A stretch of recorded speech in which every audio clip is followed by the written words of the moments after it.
Friends, இந்த ஏர் compressor வந்து ஃபால்ட்னு சொல்லி வந்துருந்துச்சு டெக்ஸ்மோ கம்பெனி. இது வந்து ஓட்டி பார்க்கும் போது தான் தெரிஞ்சது இது பாடியில் ஃபுல்லாக எல்லா இடத்துலையும் ஆயில் லீக் ஆகிருக்கு. இது கண்டிப்பாக ஆயில் செல் போயிருக்கும். சரி, ஆயில் செல் போனது பார்த்துட்டு அதுக்கப்புறமா ஏர் ஃபால்ட்டை சரி பண்ணலாம் அப்படின்னு சொல்லிட்டு முதல்ல மோட்டர் வந்து கழட்ட ஆரம்பிச்சிட்டோம். இது வந்து கண்டிப்பாக ஏர் ஃபால்ட் ஆனது வந்து பிளேடு தான் உடஞ்சிருக்க வாய்ப்பு இருக்கு. இந்த டைப் மோட்டரில் வந்து பிளேடு வந்து மெலிசாக இருக்கும். அதனால ஒவ்வொரு மோட்டரில் ஓடிடும், ஒவ்வொரு இதில் ஓடாது. இதில் வந்து ஃபுல்லாக ஆயில் இப்போ வெளியில் வந்துடும். பிளேடு வந்து ஓவர் ஹீட் ஆகி வந்து உடஞ்சிருச்சு. அதுதான் வாய்ப்பாக இருக்கும், பிளேடு உடஞ்சிருக்க தான்.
நமக்கு ஃப்ரண்ட்ல ஆயில் செல் இருக்கிறதுனால பேக் சைடு டோர் வந்து கழட்ட தேவையில்லை. இப்போ ஃப்ரண்ட்ல மட்டும் டைரெக்டாக கழட்டி ரோட்டரோடு உருவிட்டு ஃபுல்லாக மோட்டர் எல்லாத்தையும் கம்ப்ரஸர் எல்லாத்தையுமே பிரிச்சுட்டு ஆயில் செல் மாற்றிட்டு அதுக்கப்புறமா வந்து திரும்ப மாட்டிடலாம்.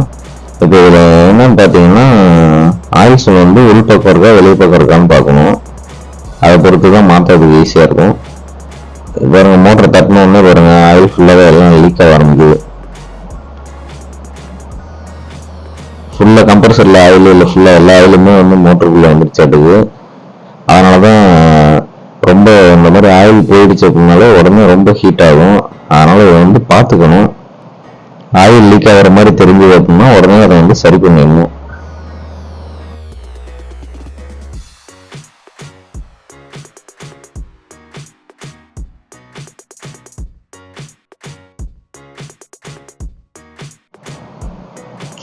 இந்த ஆயில் லீக் ஆகிறதுனால இந்த பேரிங்ல இருக்கிற ப்ரீஸ் ஃபுல்லாக வெளியில் வந்துருக்கு பாருங்க. இப்போ ஆயில் செல் வந்து பேரிங்க்கு உள் side motor side coil side இருந்துச்சு அப்படின்னா ஆயிலில் தான் ஓடும் பேரிங், அதனால பிரச்சனை இல்லை. இப்போ ஆயில் செல் வந்து கம்ப்ரஸருக்குள்ளே இருக்கு, அதனால தான் இப்போ கிரீஸ் ஃபுல்லாக எல்லாம் அடிச்சுட்டு வந்துருக்கு. இப்போ நம்ம வேறு வழி இல்லை, பேரிங்க்கு வந்து கிரீஸும் வச்சாகணும். இல்லை அப்படின்னா பேரிங் வந்து அடி வாங்கிடும். முதல்ல அதில் ஃபுல்லாக கழட்டிட்டு பேரிங்க்கும் கிரீஸ் வச்சிடலாம். ஃபுல்லாக தொடச்சி எடுத்துட்டு பேரிங்க்கு கிரீஸ் வச்சுட்டு ஆயில் செல் மாற்றிட்டு திரும்ப மாட்டிட்டு அதுக்கப்புறமா ஏர் ஃபால்ட்டை வந்து பார்க்கலாம். இப்போ கம்ப்ரஸர் வந்து மேலே ஹெட்டை மட்டும் உருவியாச்சு. இதில் பிஸ்டன் வந்து ரிங்ஸ் வந்து நல்லா இருந்துச்சு. இப்போ இந்த கனெக்டர் செட்டை வந்து ஹெட்டை வந்து வெப் அசெம்பிள் செட்டை வந்து ஃபுல்லாக கழட்டணும். அதுக்கு மேலே அந்த எல்எம்கியை வந்து லூஸ் பண்ணோம் அப்படின்னா அந்த காடியில் திருப்பி வச்சு அடித்தோம் அப்படின்னா ஃப்ரீயாக வந்துடும். முதல்ல எல்எம்கி போல்ட்டை வந்து கழட்டி எடுத்துடலாம். கழட்டி எடுத்துட்டு வெப் அசெம்பிள் செட்டை மொத்தமாக உருவி எடுத்துட்டு அதுக்கப்புறமா கம்ப்ரஸரை ஃபுல்லாக கழட்டிடலாம்.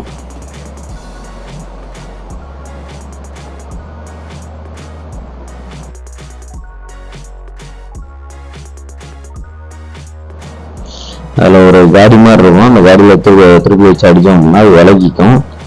அப்படியே தட்டி லூஸ் பண்ணி வெளியே எடுத்துடலாம்.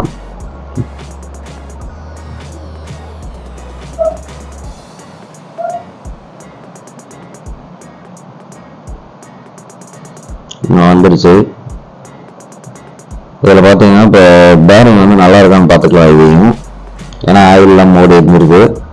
இப்போ மோட்டர் வந்து எடுத்துகிட்டு வரும்போது வந்து ஆயில் ஊற்றி எடுத்துகிட்டு வந்துருக்காங்க. ஆயில் குறைய ஊற்றிக்கிட்டே இருந்திருக்காங்க. இப்போ வரும்போதும் ஊற்றி எடுத்துகிட்டு வந்திருக்காங்க.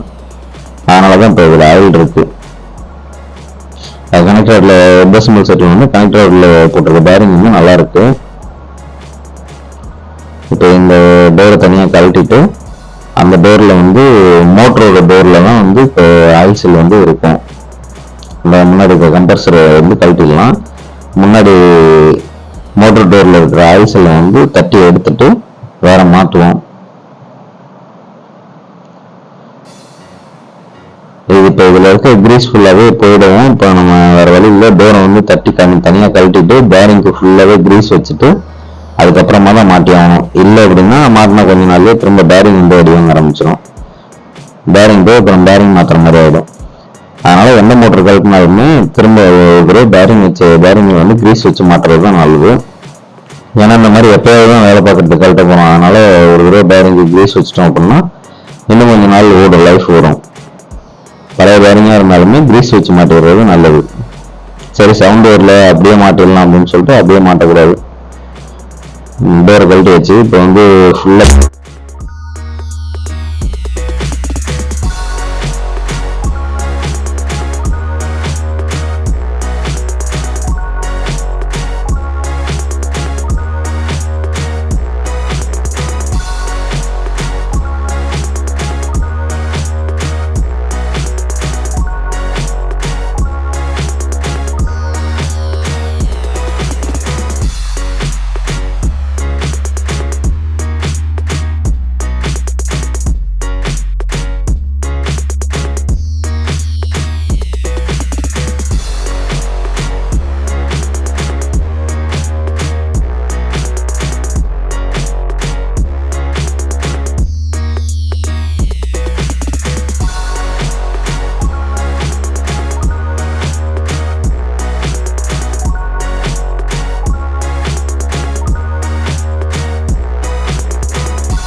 இந்த கம்ப்ரஸர் டோரு இந்த இது எல்லாமே உட்கார்ற இடத்துல வந்து அனபாண்ட் வந்து 16 நம்பரு.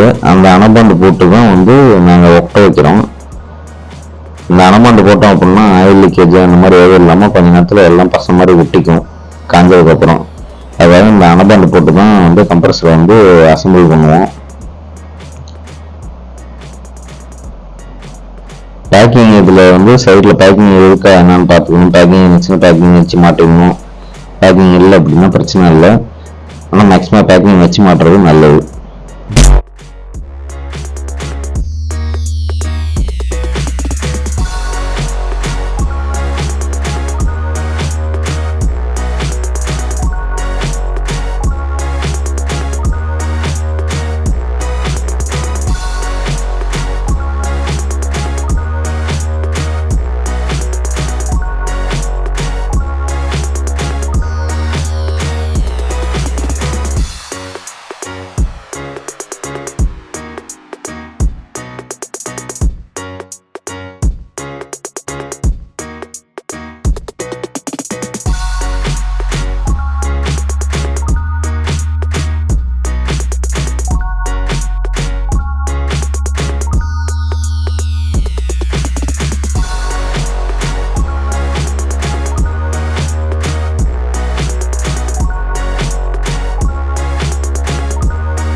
கம்பல்சரி ஹெட்டையும் மாட்டியாச்சு. இப்போ வந்து ஏர் ஃபால்ட்டை வந்து சரி பண்ணிடலாம். அதுக்கு முதல்ல மேலே இருக்கிறத கழட்டிடலாம். மேலே இருக்கிற 4 போல்ட்டை கழட்டணும் அப்படின்னா வால்வு பிளேடு ஏர் பிளேடு வர்ற இடம் வந்து ஓப்பன் ஆகிடும். அதில் பாருங்கள் பிளேடு தான் உடஞ்சிருக்கு. இப்போ வேற ஒரு பிளேடு புது பிளேடு போட்டு மாட்டிட்டு செக் பண்ணலாம் தண்ணி வருதான்னு. இப்போ இதை மாட்டுறதுக்கு முன்னாடி லைட்டாக அதெல்லாம் க்ளீன் பண்ணிக்கணும். சைட்லாம் க்ளீன் பண்ணிட்டீங்க அப்படின்னா தான் கொஞ்சம் வந்து மோட்ரு அந்த ஏர் வந்து சைட்லாம் லீக் ஆகாமல் பிளேட்லாம் ஒழுங்காக திரும்ப அதே இடத்துல உட்காரும். பிளேடை மாட்டிட்டேன். இது வந்து இந்த மாதிரி மாட்டுறது கொஞ்சம் சிரமமாக இருக்கும். அதனால் முடிஞ்ச அளவுக்கு நீங்கள் மாட்டிங்கன்னா கீழே இருக்கிற பிளேட்டையும் கழட்டி மாட்டிக்கங்க. இது வந்து எனக்கு எக்ஸ்பீரியன்ஸ் நிறைய இருக்கிறதுனால என்னால் அப்படியே மாட்ட முடியுது. உங்களால் ட்ரை பண்ணி பாருங்கள். சப்போஸ் மாட்ட முடியும்னா கூட அப்படியே மாட்டுங்க. அப்படி இல்லை அப்படின்னா கீழே பிளேட் இருக்கும், அதையும் கழட்டிட்டு வச்சுட்டு மாற்றி மாட்டுங்க. ஏற்கனவே வீடியோவில் காட்டியிருப்பேன், அது மாதிரி மாட்டிக்கிங்க. இப்போ ஃபுல்லாக டைட் வச்சாச்சு. இப்போ மோட்டர் வந்து ஓட்டி பார்த்துடலாம் போரில் மாட்டிட்டு. இப்போ ஆயில் வந்து ஊற்றினா ஆயில் வந்து லெவல் எவ்வளோ இருக்கணும்னா இண்டிகேட்டரில் வந்து அந்த ரெட் வளையம் இருக்குல்ல, அந்த ரெட் வளையத்தில் 3/4 இருக்கிற அளவுக்கு ஆயில் ஊற்றினா போதும். அந்த அளவுக்கு ஆயில் ஊற்றி இருந்தீங்கன்னாவே ஆயில் வந்து போதுமான அளவு இருக்கும். அது ஒரு சில இடத்துல மேடு பள்ளமாக இருக்கும், அதை பொறுத்து அந்த இடம் கொஞ்சம் மாறும். இப்போ மோட்டர் வந்து ஆன் பண்ணியாச்சு. ஏர் நல்லா லோட் ஆகுது. இப்போ தண்ணி கண்டிப்பாக வேணும். ஏர் வந்து லோட் ஆகலை அப்படின்னா நம்ம அந்த கை வச்சு பார்க்கும்போதே அது வந்து தெரிஞ்சிடும் ஏர் ஒழுங்காக லோட் ஆகுதா இல்லையாங்கிறது. இப்போ ஏர் நல்லா லோட் ஆகுது, தண்ணி வருதான்னு பார்த்துடலாம். இப்போ தண்ணி வந்து வர ஆரம்பிச்சிச்சு. தண்ணி பார்த்தீங்கன்னா கிட்டத்தட்ட 3 நிமிஷத்தில் வந்துச்சு. எவ்வளோ ப்ரெஷர் வருது என்னன்னு பார்த்துட்டு மோட்டர் ஆஃப் பண்ணிடலாம். சரி, ஓகே ஃப்ரெண்ட்ஸ், உங்களுக்கு வீடியோ பிடிச்சிருந்தா லைக் பண்ணுங்க. தேங்க்ஸ் ஃபார் வாட்சிங் ஃப்ரெண்ட்ஸ். மொபைல் நம்பர் வந்து கொடுக்குறேன், நீங்கள் வந்து வாட்ஸ்அப் பண்ணுங்க. டைம் கரெக்ட் போது தான் ஃப்ரெண்ட்ஸ் மெசேஜ் பண்ண முடியும். உங்களுக்கு ஏதாவது ப்ராடக்ட் வேணும்னாலும் கேளுங்க, அதுக்கேற்ற மாதிரி ஏதாவது ரெடி பண்ணி தர முடியுதுனாலும் ரெடி பண்ணி தரோம். சரி, okay friends, next video meet பண்ணுவோம். பாய்.